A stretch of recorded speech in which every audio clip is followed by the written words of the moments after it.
اس وقت تک اس کو مسلمان نہیں کہیں گے۔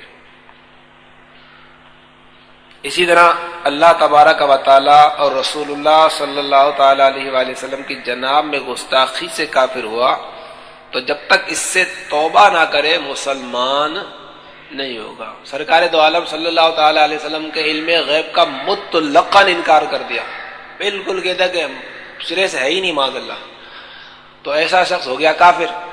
تو اب اس کے مسلمان ہونے کے لیے اس کا کلمہ پڑھنا ویلڈ کب رہے گا؟ کہ جب وہ اقرار کرے کہ سرکار علیہ الصلوۃ والسلام کو علم غیب ہے۔ جب تک اس کا اقرار نہیں کرے گا اس کا کلمہ پڑھنا اس کو فائدہ نہیں دے گا۔ جس طرح قادیانی ہے، کلمہ یہ پڑھتے ہیں لیکن سرکار دو عالم صلی اللہ علیہ وسلم کی ختم نبوت کا انکار کرتے ہیں، تو جب تک اس کا اقرار نہیں کریں گے یا جو کفریات کی اس سے توبہ نہیں کریں گے اس وقت تک ان کا کلمہ پڑھنا ان کو کوئی فائدہ نہیں دے گا۔ یہ توبہ کا ایک طریقہ اصول بیان کر دیا گیا۔ یوں ہی اگر کوئی کافر اپنے دین باطل سے بیزار ہو کر مسلمان ہونا چاہتا ہے تو اس کے لیے بھی یہ ضروری ہے کہ اپنے اس دین باطل سے بیزاری ظاہر کرے اور کلمہ پڑھ کر مسلمان ہو جائے۔ مثلا کوئی یہودی صرف اتنا کہتے کہ میں یہودیت سے بیزار اور اسلام کو قبول کرتا ہوں، لا الہ الا اللہ محمد رسول اللہ، مسلمان ہو گیا۔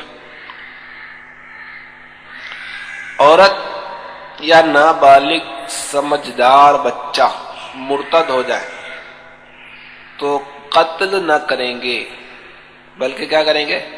قید کریں گے جہاں تک کہ توبہ کرے اور مسلمان ہو جائے۔ قتل کا حکم مرد کے لیے، عورت یا نابالغ بچے کو قتل نہیں کیا جائے گا۔ ہاں ان کو چھوڑا بھی نہیں جائے گا، ان کو قید میں رکھا جائے گا۔ حاکم اسلام ان کو کیا کرے گا؟ قید کر دے گا۔ توبہ کرے تو ٹھیک ہے، توبہ نہیں کرے تو قید میں پڑا رہے۔ کسی نبی علیہ السلام کے گستاخ کی توبہ مقبول نہیں۔ مرتد اگر ارتداد سے توبہ کرے تو اس کی توبہ مقبول ہے۔ قیامت کا انکار کر کے کافر ہو گیا، توبہ کر لی مسلمان ہو جائے گا۔ یا جنت دوزخ کا انکار کیا تھا، توبہ کر لے، کلمہ پڑھ لے، مسلمان ہو جائے گا۔ یا نماز روزے کی فرضیت کا انکار کیا تھا، توبہ کر لے، کلمہ پڑھ لے، مسلمان ہو جائے گا۔ لیکن اگر اللہ کے کسی نبی کی گستاخی کی تھی تو اس کی توبہ مقبول نہیں۔ کن معنوں پر اس کی وضاحت آ رہی ہے۔ تو مرتد کی توبہ قبول ہے، مگر بعض مرتدین مثلا کسی نبی کی شان میں گستاخی کرنے والا کہ اس کی توبہ مقبول نہیں۔ توبہ مقبول نہیں سے مراد یہ ہے کہ توبہ کرنے کے بعد بادشاہ اسلام اسے قتل نہیں کرے گا۔ مرتد کی سزا کیا بیان کی گئی تھی کہ اگر توبہ نہیں کرتا تو اس کو کیا کر دیا جائے گا؟ قتل کر دیا جائے گا۔ یہ مرتد کی سزا ہے۔ لیکن اگر وہ توبہ قبول کر لیتا ہے تو اس کو قتل نہیں کیا جائے گا، مسلمان کے احکام بھی اس پر جاری ہو جائیں گے۔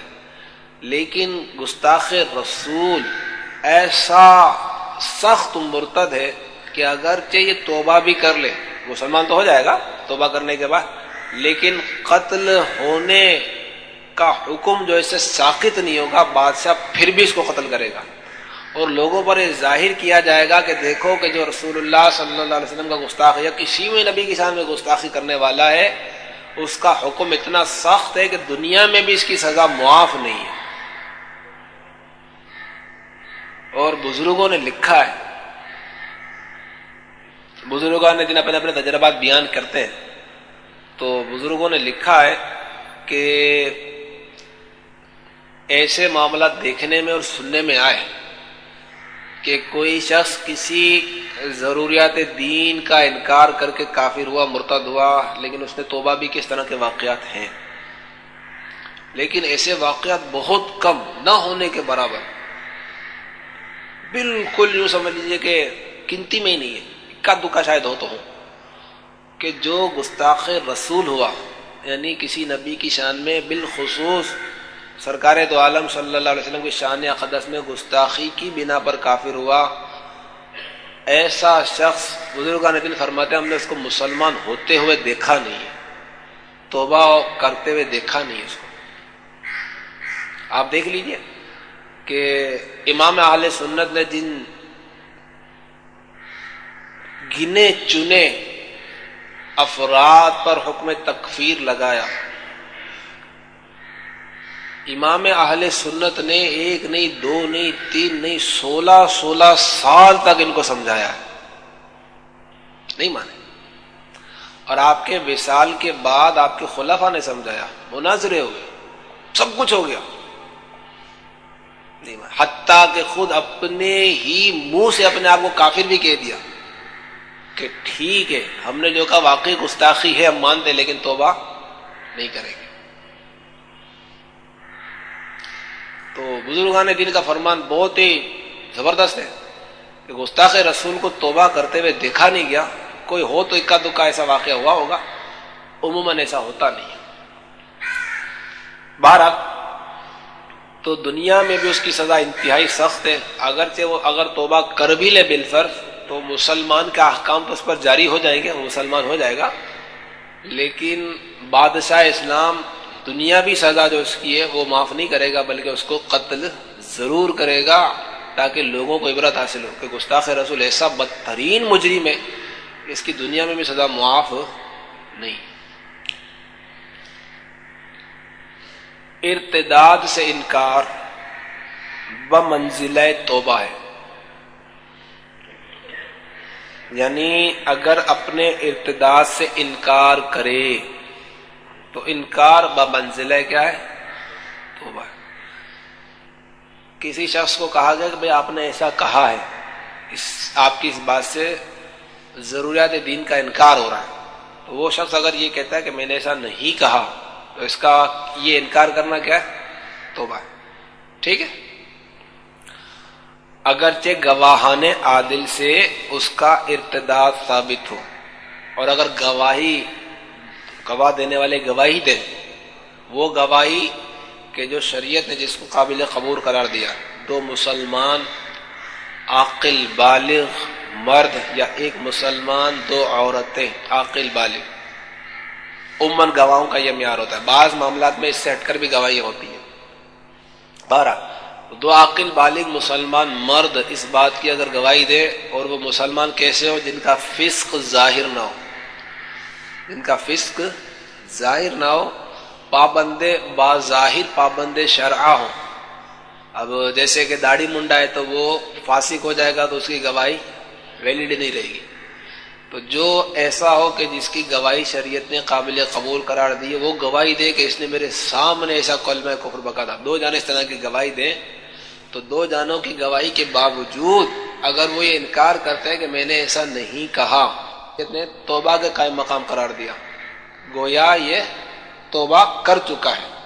یہ دیکھیے اگرچہ گواہان عادل سے اس کا ارتداد ثابت ہو، یعنی اس صورت میں یہ قرار دیا جائے گا کہ ارتداد تو کیا ہے مگر اب توبہ کر لی ہے، لہذا اس کو قتل نہ کیا جائے گا، اور ارتداد کے باقی احکام اس پر جاری ہوں گے۔ مثلا اس کی عورت نکاح سے نکل جائے گی، نکاح ختم ہو جائے گا، وہ حکم دیا جائے گا دوبارہ نکاح کر، اور جو کچھ اعمال کیے تھے سب اکارت ہو جائیں گے، برباد ہو جائیں گے۔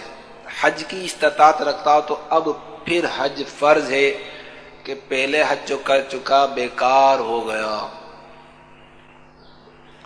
یہ تو تھا کہ جب وہ انکار کر دے تو اس کا انکار توبہ کے قائم مقام مانا گیا۔ اگر اس قول سے انکار نہیں کرتا مگر لا یعنی بے فضول، یعنی جو ایسی گفتگو جو فضول ہوتی ہے، لا یعنی تقریروں سے اس امر کو، اس بات کو صحیح بتاتا ہے، جیسا کہ زمانہ حال کے مرتدین کا شیوا ہے، موجودہ زمانے کے مرتدین کا شیوا ہے، ان کا طریقہ کار ہے، تو یہ نہ انکار ہے نہ توبہ۔ وہ اپنی بات کو کہتے ہیں کہ ہم نے سے کہا ہے لیکن ہمارا مطلب یہ ہے، ہمارا مطلب یہ ہے، ہمارا مطلب یہ ہے، ہمارا مطلب یہ ہے، ہمارا مطلب یہ ہے۔ تو یہ جو مطلب بتا دیں نا، تو مطلب سارے کے سارے کیا ہوتے ہیں؟ لا یعنی مطلب ہوتے ہیں، تو ان کے مطلب کی کوئی مطلب ہے کہ حیثیت نہیں ہے، حکم وہی رہے گا۔ مثال دی جا رہی ہے، مثلا قادیانی کی نبوت کا دعویٰ کرتا ہے اور خاتم النبیین کے غلط معنی بیان کر کے اپنی نبوت کو برقرار رکھنا چاہتا ہے، یا حضرت سیدنا مسیح علیہ افضل الصلاۃ والسلام یعنی حضرت عیسیٰ علیہ الصلوۃ والسلام کی شان پاک میں سخت حملے کرتا ہے، گستاخیاں کرتا ہے، پھر کیا کہتے علماء اس کی گرفت کرتے تو ہیلے کرتا ہے. نہیں جی میرا مطلب تو یوں ہے, نہیں جی میرا مطلب تو یوں ہے, نہیں جناب آپ سمجھے نہیں, میرا مطلب یوں ہے. آپ یار کیسے آدمی ہو, آپ سمجھتے نہیں, میرا مطلب یوں ہے. تو یوں مطلب نہیں, وہ مطلب نہیں, یوں مطلب. اس کو شکایت سے سمجھیے کہ ایک شخص تھا, ہنسیے گا نہیں مسجد ہے, کہ وہ اس کے گھر میں اس کا دوست آیا, بڑے دنوں کے بعد آیا, دوست کو دیکھ کر خوش ہو گیا بندہ. لیکن اس شخص کی جو بیوی تھی, جو اس کے مزاج میں چڑچڑاپن تھا, جیسے کہ آج کل کی بیویوں میں ہوتا ہے, ہر وقت غصہ چڑھا ہوا ہوتا ہے. تو دوست کو دیکھ کر بڑا خوش ہوا, اس کو بٹھایا, آؤ بھگت کی, اور کہا ٹھیک ہے تم بیٹھو, میں تمہارے لیے کھانا لاتا ہوں. پھر خوشی خوشی گیا اور کہا بیگم صاحبہ آج ہمارے دوست آئے ہیں, آج آپ نے کیا پکایا؟ وہ ویسے غصے میں تھی, ہر وقت سے کہتا خاک. وہ بھاگ گیا کہ آج تو گئے کام سے بھی برتن اٹھے گا, تو چپ چاپ وہاں سے بھاگ گیا. دوست نے وہ جملہ سن لیا, دوسرے کمرے میں موجود تھا. اس نے کہا کہ یار آپ کی گھر میں جو وہ لگتا ہے کچھ حالت صحیح نہیں ہے, تو میں چاہتا ہوں بھی. اس نے کہا نہیں آپ بیٹے, آپ اصل میں سمجھے نہیں ہیں. اب دیکھیں بات کس طرح بنا رہا ہے, آپ اصل میں سمجھے نہیں ہیں. کیا مطلب؟ مطلب یہ کہ ہماری زوجہ جو ہے وہ ایک وقت میں کئی زبانیں بولتی ہیں, آپ کو پتہ نہیں؟ اچھا مثلا ابھی جو انہوں نے کہا نا خاک, تو مسئلہ وہ یہ کہنا اس کا الٹا کرو تو کیا بنے گا؟ بولے گا کاخ. اچھا کاخ فارسی کا لفظ ہے, فارسی میں کاخ کہتے ہیں محل کو, محل. تو اور محل کو اگر الٹا کرو تو کیا بنتا ہے؟ لحم. لحم عربی میں گوشت کو کہتے ہیں. تو ہماری بیگم صاحبہ کہہ رہی کہ آج ہم نے گوشت بنایا.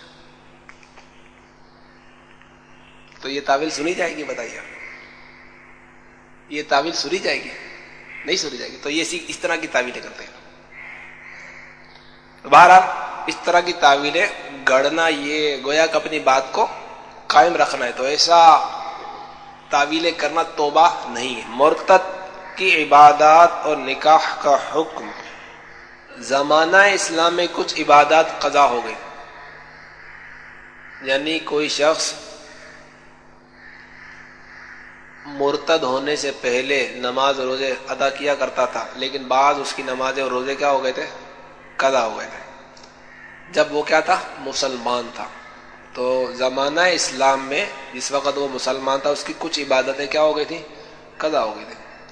ادا کرنے سے پہلے کیا ہو گیا؟ یہ مرتد ہو گیا. تو ان عبادات کی قضا کرے. ان عبادات کی کیا کرے گا؟ جب دوبارہ مسلمان ہوگا تو اس کو حکم دیا جائے گا جو گزشتہ رہ گئی تھی, جس وقت تو مسلمان تھا اس وقت کی نمازیں اور روزے جو بھی تجھ پر قضا تھے, سب کو کیا کرنا ہے؟ ادا کرنا ہے. اور جو ادا کر چکا تھا اگرچہ ارتداد سے باطل ہو گئی مگر اس کی قضا نہیں. اور جو اس نے ادا کر لی تھی تو ارتداد کی وجہ سے وہ اس کی عبادت تو ضائع ہو گئی نا, لیکن ان کی قضا کا حکم نہیں دیا جائے گا. کن کی قضا کا حکم دیا جائے گا؟ جو اس نے ادا نہیں کی تھی, جو ادا کر چکا تھا.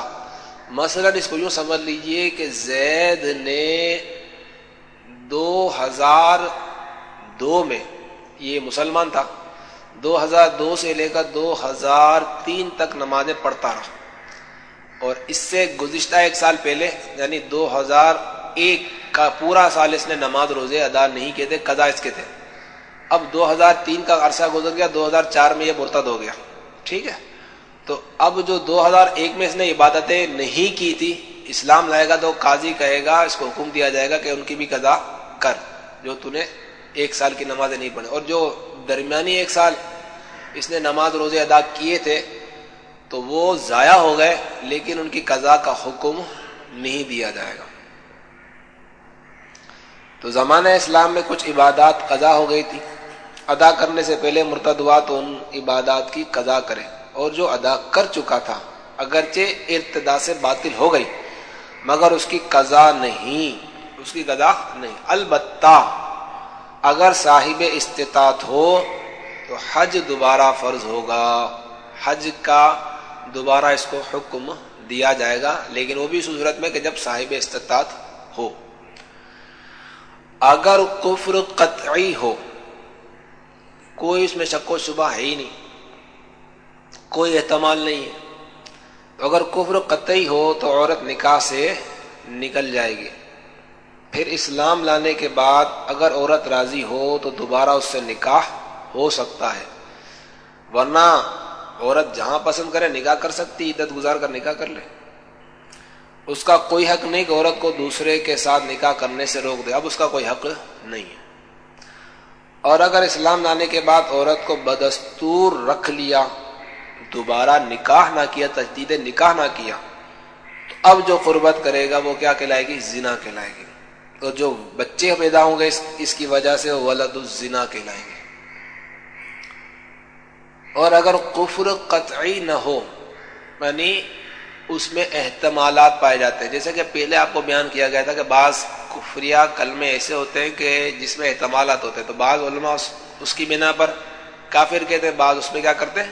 سکوت کرتے ہیں، کافر نہیں کہتے. تو یہ اس کا بیان ہے. اور اگر کفر قطعی نہ ہو، یعنی بعض علماء کافر بتاتے ہوں اور بعض نہیں، یعنی فقہا کے نزدیک کافر اور متکلمین کے نزدیک نہیں، تو اس صورت میں بھی تجدید اسلام اور تجدید نکاح کا حکم دیا جائے گا. اس صورت میں اس کو یہ کہا جائے گا کہ توبہ کر اور اپنی بیوی سے دوبارہ نکاح کر.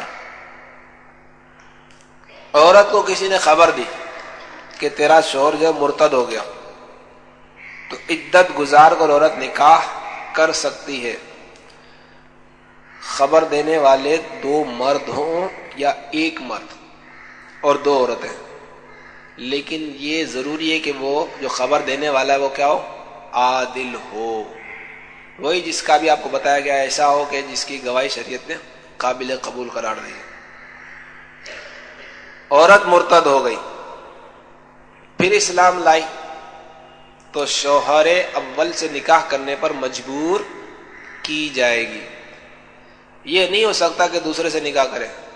اسی پر فتویٰ ہے. اس کو حکم دیا جائے گا کہ پہلے شوہری کے نکاح میں رہے، دوسرے شوہر سے وہ نکاح نہیں کر سکے. وہ یہ سمجھے کہ ارتداد سے نکاح ٹوٹ جاتا ہے تو اب میں دوسرے سے نکاح کر لوں، ایسا نہیں ہو سکتا. اس کو یہی حکم دیا جائے گا کہ تو ابھی تک پہلے شوہر کے نکاح میں اسی سے تجدید نکاح ہو سکتا، دوسرے سے تیرا نکاح ہو ہی نہیں سکتا. مرتد کا نکاح بالاتفاق باطل، سارے علماء کا سب کا اتفاق ہے اس پر. وہ کسی عورت سے نکاح نہیں کر سکتا، نہ مسلمہ سے یعنی مسلمان عورت سے بھی نہیں کر سکتا، نہ کافرہ سے، کسی کافرہ عورت سے بھی نکاح نہیں کر سکتا. مرتد ایسا خبیث ہے، نہ مرتدہ سے، حتیٰ کہ مرتد مرد مرتدہ عورت سے بھی نکاح نہیں کر سکتا، نہ حرہ سے یعنی آزاد عورت سے بھی نکاح نہیں کر سکتا، نہ کنیزہ سے یعنی جو لونڈی ہوتے اس سے بھی نکاح نہیں کر سکتا. یہ اس کا حکم ہے. مرتد کا ذبیحہ، مرتد اگر کوئی جانور ذبح کرے، اگرچہ کہ اللہ کا نام لے کر کرے، بسم اللہ کر کے ذبح کرے، وہ کیا ہے؟ مردار ہے، حرام ہے، اس کا کھانا حرام. یوں ہی کتے یا باز یا تیر سے جو شکار کیا وہ بھی مردار ہے، اگرچہ چھوڑتے وقت بسم اللہ کے لیے. کتے اور باز سے شکار کیا جاتا ہے، اس کے بعض شرائط ہے، وہ انشاءاللہ آپ کو دیگر بیان میں بتائے جائیں گے. تو اگر اس نے کتے سے شکار کیا شرائط کی روشنی میں، یا باز کو چھوڑا اس سے شکار کیا شرائط کی روشنی میں، تو اس صورت میں بھی اس کا کیا ہوا شکار کیا کہلائے گا؟ مرداری کہلائے گا. مرتد کسی معاملے میں گواہی نہیں دے سکتا، کسی کا وارث نہیں ہو سکتا. اس کا بیٹا ہمارا مسلمان تھا تو یہ باپ جو کافر تھا مرتد ہو گیا تھا، اس کو وراثت میں سے حصہ نہیں ملے گا. اور زمانہ ارتداد میں جو کچھ کمایا اس میں مرتد کا کوئی وارث نہیں ہوگا. مرتد نے یعنی جب اس نے ارتداد کیا اور ارتداد کے دوران جب تک توبہ نہیں کی تھی یا اسی حالت میں مر گیا بالفرض، تو اس وقت جتنا بھی اس نے پیریڈ ارتداد کی حالت میں گزارا، جو بھی اس وقت کمایا، اس کا حکم کیا ہے کہ وہ مال غنیمت ہے. وہ کہاں جائے گا؟ مال غنیمت میں. اس کے ورثاء کو بھی نہیں ملے گا. یہ آگے تفصیل آ رہی ہے. ارتداد سے ملک جاتی رہتی ہے. اب جو جس چیز کا وہ مالک تھا وہ کیا ہو گئی؟ اس کی ملک میں ہی نہ رہی، یعنی جو کچھ اس کے املاک و اموال تھے سب اس کی ملک سے خارج ہو گئے. مگر جب کہ پھر اسلام لائے اور کفر سے توبہ کرے تو بدستور مالک ہو جائے گا. اور اگر کفر ہی پر مر گیا معاذ اللہ یا دارالحرب کو چلا گیا، دارالاسلام کو چھوڑ کر دارالحرب میں چلا گیا جہاں اسلامی قوانین نافذ نہیں ہیں، تو زمانہ اسلام کے جو کچھ اموال ہیں ان سے اولاً، اب یہ دارالحرب چلا گیا مر گیا تو اب کیا کرے گا قاضی یہ کرے گا کہ زمانہ اسلام میں جو کچھ اس نے کمایا تھا ان میں سے پہلے اس کا قرض ادا کرے گا، جو اس پر قرض تھا، پھر جو زمانہ اسلام میں اس کے ذمے تھے وہ قرض ادا کرنے کے بعد جو بچے وہ کیا کرے گا، اس کے مسلمان ورثاء کو ملے گا، اس کے بچے ہوں گے، اس کی بیوی ہوگی یا اس کے جو بھی بہن بھائی جو بھی ورثاء اس وقت ہوں گے ان کو دے دے گا، اور زمانہ ارتداد میں جو کچھ کمایا اس سے زمانہ ارتداد کے دیون، یعنی وہ قرضے جو اس نے زمانہ ارتداد میں حاصل کیے تھے وہ ادا کرے گا قاضی۔ اس کے بعد جو بچ جائے گا تو وہ کہاں جائے گا، سارا کا سارا مال غنیمت، وہ اب مال غنیمت ہے۔ تو مال غنیمت تو آج کل خیر بیت المال تو ہے ہی نہیں، تو غربا اور مساکین فقراء میں تقسیم کر دیا جائے گا۔ مرتد اگر کسی کو کلمہ پڑھا کر مسلمان کرے تو وہ مسلمان ہوگا یا نہیں، تو وہ مسلمان ہو جائے گا، کیونکہ مسلمان ہونے کے لیے کسی کا کلمہ پڑھانا ضروری نہیں ہے، بندہ خود بھی کلمہ پڑھ لے گا مسلمان ہو جائے گا۔ تو کسی مرتد نے اگر کسی کافر کو کلمہ پڑھا کر مسلمان کیا تو مرتد کے اپنے ارتداد میں تو کوئی فرق نہیں آئے گا، لیکن وہ شخص جس نے کلمہ پڑھا ہے وہ مسلمان ہو جائے گا۔ ایسا نہیں ہوگا کہ وہ مسلمان نہیں، وہ مسلمان ہو جائے گا، کیونکہ وہ جو کافر تھا تو اس نے تو اپنے دین سے بیزاری کا اظہار کیا، اسلام کو قبول کیا، وہ مسلمان ہو جائے گا۔ ولد الزنا کے معنی جو قربت کرے گا وہ زنا ہے، اور اس زنا کی وجہ سے جو حمل ٹھہرا وہ ولد الزنا کہلائے گا۔ کلمہ کفر بکنے سے نکاح ختم ہو جاتا ہے، تو بعض عورتوں نے سن لیا اپنے میاں سے جان چھڑانے کے لیے کلمہ کفر بک دیا، تو فقہ نے حکم بیان کیا کہ ایسا کرنے سے ان کا نکاح نہیں ہوگا، دوسرے سے نکاح نہیں کر سکتی ہے، اس کو یہی حکم دے گا قاضی کہ اپنے اسی شوہر سے نکاح کر۔ اس میں بھی اختلاف ہے علماء کا، بعض علماء کے نزدیک اس کا نکاح اگرچہ کہ ٹوٹ جائے گا لیکن یہ اپنے شوہر ہی سے نکاح کرنے پر مجبور کی جائے گی، دوسرے سے نکاح نہیں کر سکتی۔ لیکن اعلیٰ حضرت رضی اللہ تعالیٰ عنہ نے دوسرا قول لیا ہے، آپ نے اپنے فتاوی میں فرمایا ہے کہ صحیح یہ ہے کہ کلمہ کفر بکنے سے عورت اپنے شوہر کے نکاح سے نہیں نکلے گی، تو جو اعلیٰ حضرت نے فرمایا وہی صحیح ہے۔ ہاں زمانہ اسلام میں جو اس کے پاس اموال تھے وہ اس کے مسلم ورثاء کو دیے جائیں گے، زمانہ اسلام میں جو آگے جو بیان کیا نا 19 میں کہ جو زمانہ اسلام میں اس کے پاس تھا تو اگر اسی حالت پر مر گیا تو جو اس نے زمانہ اسلام میں کمایا تھا، جو اس کے پاس جائیداد تھی وہ اس کے مسلم ورثاء میں تقسیم کیا جائے گا، اور زمانہ ارتداد میں جو کچھ کمایا تھا وہ مال غنیمت۔ ورثاء میں اگر کوئی مسلم نہ ہو تو پھر وہ بھی مال غنیمت میں جائے گا۔ کسی بدعقیدہ کے گھر کی طرف سے گوشت آ گیا تو کیا وہ اس کو حرام کہیں گے؟ جی آپ ارشاد فرمائیے کیا کہیں گے؟ اسلامی بھائی جواب دیں گے اس کا، یہ کل سوال آئے گا، اس کو لکھ لیں آپ۔ تو بھائی اسلامی بھائی، جب تک ہمیں کسی کے کافر ہونے کا یقینی طور پر معلوم ہی نہیں تو ہم اس کو کافر کیوں کہیں؟ یہ تعزیر کے بیان میں آپ نے نہیں پڑھا، یہ باقاعدہ کہا تھا کہ یہ ہمارا سارا گاؤں وہابی ہے، اس کو تو تعزیر ہے جو یہ کہتا ہے، تو اس طرح کا جملہ ہمارا سارا گاؤں ایسا ہے، اس کو تعزیر کرے گا قاضی کہ تو نے ایسا کیوں کہا، تیرے پاس کیا ثبوت ہے؟ جب تک ہمیں یقین نہ ہو ہم کسی کو بدعقیدہ تو کسی کو فاسق کہنا بھی منع کیا گیا، جب تک کہ ہمارے پاس ثبوت نہ ہو۔ یہ پیچھے مسئلہ گزرا، کسی کو فاسق کہہ دیا، اے فاسق، تو قاضی اس کو تعزیر کرے گا، کیا اس میں فسق پایا بھائی تو نے؟ اگر نہیں بتا سکا، ثبوت نہ دے سکا تو قاضی اس کو تعزیر کرے گا۔ ہاں جس کا بد عقیدہ ہونا مشہور ہو، یا جس کا گستاخ رسول ہونا مشہور ہے، یا خود آپ نے اپنے کانوں سے اس کو سنا ہو گستاخیاں کرتا ہے، یا خود اس نے اقرار کیا ہو، تو پھر وہ ویسا ہی ہے جیسا وہ کہہ رہا ہے، اس سے اپنے آپ کو بچائیں گے۔ میٹھے میٹھے اسلامی بھائی، ہمارا مدنی مقصد کیا ہے؟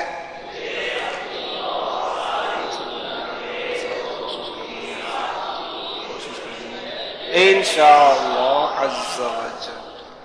صلو علی الحبیب۔